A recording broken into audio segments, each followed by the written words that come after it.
পবিত্র কোরআনে কয়েকটি বিষয়ে বিশেষ জোর দেয়া হয়েছে।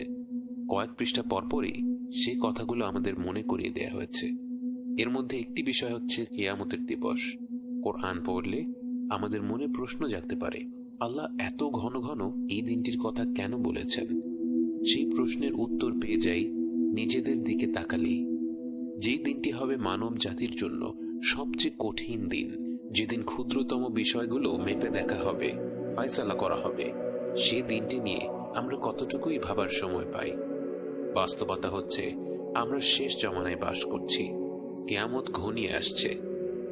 রাসূল সাল্লাল্লাহু আলাইহি ওয়াসাল্লাম বিভিন্ন হাদিসে কিয়ামতের কিছু আলামতের কথা উল্লেখ করেছেন। উলামারা এই আলামতগুলোকে দুই ভাগে ভাগ করেন, বড় এবং ছোট। ছোট আলামত অনেক রয়েছে, যার মধ্যে অন্যতম হল রাসূল সাল্লাল্লাহু আলাইহি ওয়াসাল্লামের মৃত্যু। 1400 বছর আগে ঘটে যাওয়া এই ঘটনা যখন কিয়ামতের একটি সুস্পষ্ট নিদর্শন হিসেবে উল্লেখ করা হয়েছে, আমরা বুঝতে পারি আমরা কিয়ামতের কত কাছে চলে এসেছি। এছাড়া রাসূল সাল্লাল্লাহু আলাইহি ওয়াসাল্লাম আরো অনেকগুলো চিহ্ন উল্লেখ করেছেন, যার মধ্যে রয়েছে অভাবী বেদুইনরা উঁচু অট্টালিকা বানানোর প্রতিযোগিতা করবে, মানুষের মধ্যে পরস্পরের উপর বিশ্বাস উঠে যাবে, সুদ এমন ভাবে বৃদ্ধি পাবে যে কোনো ব্যক্তি এর থেকে পুরোপুরি মুক্ত হতে পারবে না, মদ্যপান বেড়ে যাবে, জিনা বেড়ে যাবে, ভূমিকম্প বেড়ে যাবে, হত্যাকাণ্ড এমন ভাবে বৃদ্ধি পাবে যে যে ব্যক্তি হত্যা করছে এবং যাকে হত্যা করা হচ্ছে দুজনের একজনও জানবে না হত্যার উদ্দেশ্যটা আসলে কি। নারীরা কাপড় পরিধান করা সত্ত্বেও বিবস্ত্র হবে, মিথ্যা সাক্ষ্য দেওয়ার প্রচলন থাকবে, জন্তু জানোয়ারেরা এবং নিষ্প্রাণ বস্তু মানুষের সাথে কথা বলবে এবং সবচেয়ে নিম্ন স্তরের লোকেরা সমাজের নেতা হয়ে যাবে। এছাড়াও কিয়ামতের আরো অনেক ছোট আলামত আমরা বিভিন্ন হাদিসে পেয়ে থাকি, কিন্তু কিয়ামতের বড় আলামতগুলো হচ্ছে 10টি। মানব জাতির জন্য কিয়ামতের সবচেয়ে ভয়ঙ্কর আলামত, এমনকি মানব ইতিহাসের সবচেয়ে কঠিন ফিতনা হবে দাজ্জাল। দাজ্জাল 40 দিন পৃথিবীতে রাজত্ব করবে। এর মধ্যে প্রথম দিনটি মনে হবে 1 বছরের সমান, দ্বিতীয় দিনটি মনে হবে 1 মাসের সমান, তৃতীয় দিনটি মনে হবে 1 সপ্তাহের সমান এবং বাকি দিনগুলো সাধারণ দিনের সমানই মনে হবে। যদিও শুনলে 40 দিন খুব বেশি সময় মনে হয় না, বাস্তবে দাজ্জাল হবে প্রতিটি মুমিনের জন্য সবচেয়ে বড় ফিতনা। আল্লাহ আজ্জা ওয়া জাল দাজ্জালকে এমন সব শক্তি দেবেন যে প্রকৃত ঈমানদার ছাড়া অন্য কেউ তার আহ্বান অগ্রাহ্য করতে পারবে না। তাই রাসূল সাল্লাল্লাহু আলাইহি ওয়াসাল্লাম আমাদেরকে দাজ্জালের ফিতনা থেকে রেহাই পাওয়ার দোয়া শিখিয়েছেন এবং আরো বলেছেন, যে ব্যক্তি সূরা কাহাফের প্রথম 10টি আয়াত মুখস্থ করবে সেটা তাকে দাজ্জালের ফিতনা থেকে রক্ষা করবে। এরপর ঈসা আলাইহিস সালাম পৃথিবীতে ফিরে আসবেন। তিনি সুশাসন প্রতিষ্ঠা করবেন, শিরক ধ্বংস করবেন এবং ইসলামকে প্রতিষ্ঠিত করবেন। সেই সাথে তিনি দাজ্জালের সাথে যুদ্ধ করে তাকে হত্যা করবেন। এরপরে ইয়াজুজ এবং মাজুজ পৃথিবীতে ছড়িয়ে পড়বে এবং ঈসা আলাইহিস সালাম তাদের বিরুদ্ধে কঠিন যুদ্ধে লিপ্ত হবেন এবং অবশেষে তাদের ধ্বংস করবেন। এরপর ঈসা আলাইহিস সালাম শান্তিপূর্ণ অবস্থা প্রতিষ্ঠিত করবেন এবং মৃত্যুবরণ করবেন। কিয়ামতের আগে কিছু বড় ধরনের প্রাকৃতিক নিদর্শনও দেখা যাবে। সূর্য পশ্চিম দিক থেকে উদয় হবে, 3টি প্রকাণ্ড ভূমিকম্প হবে। এর একটি হবে পূর্বাঞ্চলে, একটি পশ্চিমে এবং আরেকটি আরব অঞ্চলে। আরেকটি প্রাকৃতিক আলামত হবে 40 দিনের জন্য একটি গাঢ় ধোঁয়ায় গোটা পৃথিবী ছেয়ে যাবে। এতে বিশ্বাসী এবং অবিশ্বাসী নির্বিশেষে প্রত্যেকে আক্রান্ত হবে। এই ধোঁয়ার ব্যাপারে আল্লাহ তাআলা বলেন,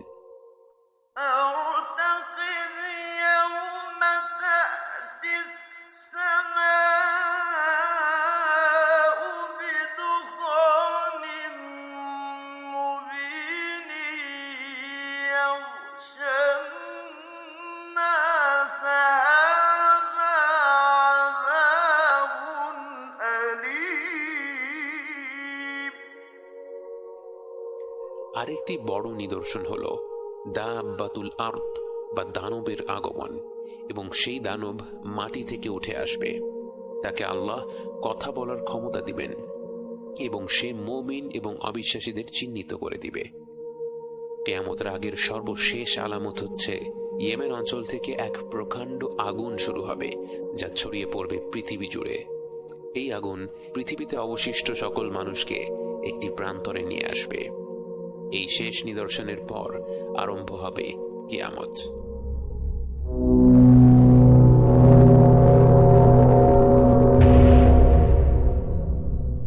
কিয়ামত শুরু হবে হঠাৎ করে। যারা কোনো বিষয়ে আলোচনা করছিল তারা তাদের আলোচনাও শেষ করার সময় পাবে না। কেউ কারো পরিবার পরিজনদের সতর্ক করার সুযোগ পাবে না। যে দুজন ব্যক্তি কোনো লেনদেন করছিল তারা তাদের লেনদেন শেষ করার সুযোগ পাবে না। যে ব্যক্তি ঘরে দুধ নিয়ে যাচ্ছিল সে সেই দুধের স্বাদ পাবে না। যে ব্যক্তি মুখে খাবার তুলছিল সে সেই খাবার মুখে দিতে পারবে না।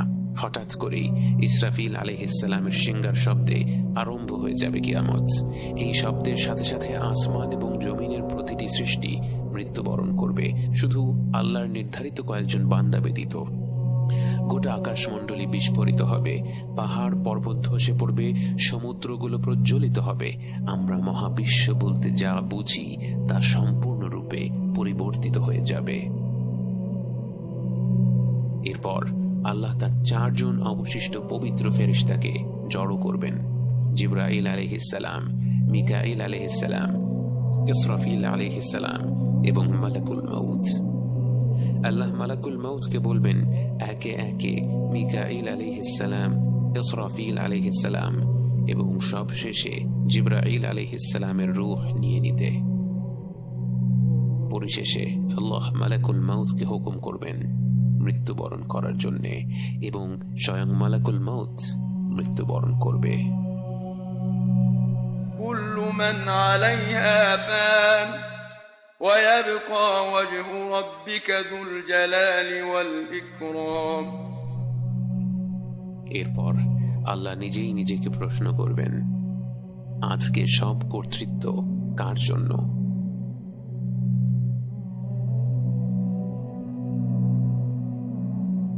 তাকে উত্তর দেওয়ার জন্য কেউ থাকবে না। তখন তিনি নিজেই নিজেকে উত্তর দেবেন, লিল্লাহিল ওয়াহিদিল কাহ্হার, আল্লাহর জন্য যিনি এক মহাপরাক্রান্ত। আল্লাহ তার অসীম জ্ঞান অনুযায়ী বিচার দিবসের জন্য পৃথিবীকে এক প্রকাণ্ড সমতল ভূমিতে পরিণত করবেন। যদিও সেই ভূমি হবে বিরাট, বিচার দিবসের দিন সেখানে জড়ো হবে সময়ের শুরু থেকে শেষ পর্যন্ত জন্ম নেয়া প্রতিটি মানুষ, জিন ও জীবজন্তু। তাই সেই পুরো ভূমিটি ভরপুর হয়ে যাবে। সেই সমতল ভূমিতে গেঁথে আছে হাজার হাজার বছর ধরে কবর দিয়ে আসা মরদেহগুলোর মেরুদণ্ডের একটি ক্ষুদ্র কণা।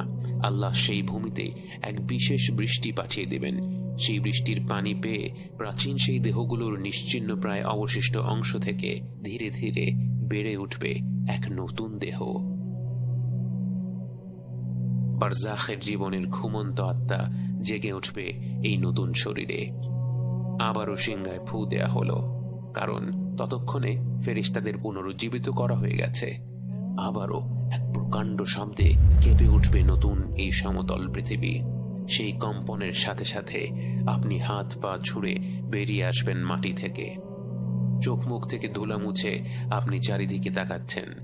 অনেক অনেক গভীর ঘুম থেকে উঠে সবকিছু নতুন লাগছে, সবকিছু আশ্চর্যজনক লাগছে। আপনার চারিপাশে অগণিত মানুষের ভিড়, মানুষ, জিন, পশু পাখি, ফেরেশতা, চারিদিকে ছোটাছুটি। আপনিও বাকিদের সাথে ছুটতে শুরু করেন। বুঝতে পারেন বিচার দিবস শুরু হয়ে গেছে।